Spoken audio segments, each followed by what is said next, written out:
नमस्कार दोस्तों। आजकल आप सुन रहे होंगे कि द केरला स्टोरी फिल्म की चर्चा बहुत ज़ोरों से चल रही है। इस फिल्म की कहानी को उन लोगों की कहानी बताई जाती है जो कि केरल से कुछ क्रिश्चियन और हिंदू लड़कियां लव जिहाद का शिकार हुई थी, जिन्हें बाद में सीरिया ले जाकर के आईएसआई संगठन का आतंकवादी बना दिया जाता है। ये जो फिल्म अभी हाल में रिलीज़ हुई है, इस फिल्म का मुख्य किरदार शालिनी उन्नीकृष्णन है, जो कि नर्स बनना चाहती थी, लेकिन वह लव जिहाद का शिकार हो जाती है और अपनी ज़िंदगी का मकसद बना लेती है जिहाद करने का। इस फिल्म में शालिनी उन्नीकृष्णन ने फातिमा का किरदार निभाया है। इस फिल्म की फातिमा का जो किरदार निभाया गया है वह उस फातिमा से बिल्कुल मिलती जुलती है जो कि केरल से 7 साल पहले भागी थी, जो कि एक ग्रुप के साथ मिलकर आईएसआई संगठन ज्वाइन कर लेती है। इसमें ख़ास बात यह निकलकर सामने आई है कि जो ये लड़की फातिमा थी, इसके तार के कनेक्शन धार्मिक उपदेश देने वाले जाकिर नायक से भी जुड़े हुए थे, जो कि भारत छोड़कर मलेशिया भाग गया था। केरल की फातिमा की कहानी जानने के लिए, समझने के लिए हमें 7 साल पीछे 2016 में जाना होगा। उस समय आईएसआई का आतंक बहुत ही तेज़ी से बढ़ा हुआ था। भारत से भी लोग इस आतंकी संगठन से जुड़ने के लिए जा रहे थे। उसी समय 21 लोगों के लापता होने की खबर सामने आई थी और जितने भी 21 लोग लापता हुए थे, ये सारे के सारे केरल के ही रहने वाले थे। ये बात इतनी कॉम्प्लिकेटेड हो गई थी कि इसको एनआईए को जांच करनी पड़ी थी।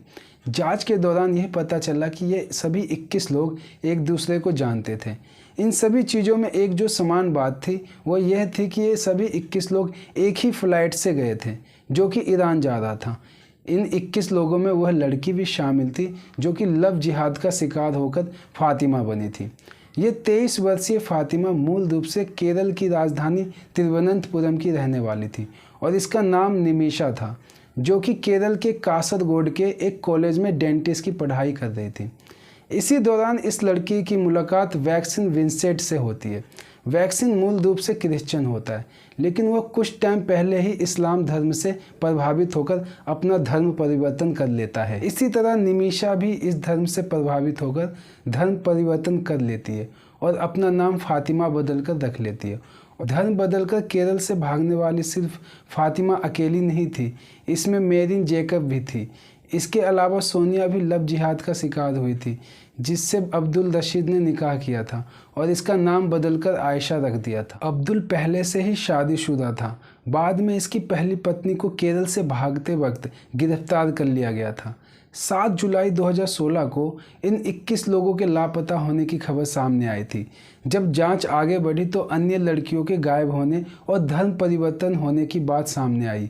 इसी बीच 28 जुलाई को अरशद कुरैशी और रिजवान को गिरफ्तार किया गया था।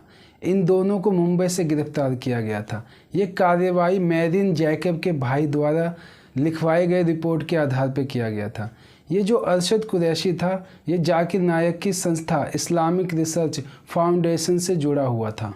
अरशद कुरैशी लोगों के माइंड वॉश करके धर्म परिवर्तन करता था। उस समय कोच्चि रेंज के पुलिस महानिदेशक एस श्रीजीत ने मीडिया को जानकारी दी थी कि अरशद कुरैशी ने पिछले 3 सालों में मुंबई में 800 लोगों का धर्म परिवर्तन कराया था और 113 निकाह करवाए थे। इसके बाद ही केरल में हो रहे धर्मांतर में जाकिर नायक की संस्था IRF की भूमिका की भी जाँच की गई थी। यह जो द केरल स्टोरी मूवी है, इसको सिद्दुप्तो सेन, जो कि इस फिल्म के डायरेक्टर हैं, जो कि इस फिल्म को बहुत अच्छे तरीके से फिल्माया है। जब आप इस फिल्म को देखोगे तो आपको और अच्छी तरीके से समझ आ पाएगा इन सारी घटनाओं के बारे में। मैं तो बस आपसे यही कहूँगा कि आप जाइए और इस फिल्म को देखें और बारीकी से सभी मुद्दों को और घटनाओं को समझें। अब हमें इजाज़त दीजिए, हम फिर मिलेंगे किसी नए मुद्दे और घटनाओं के साथ। जब तक के लिए जय हिंद।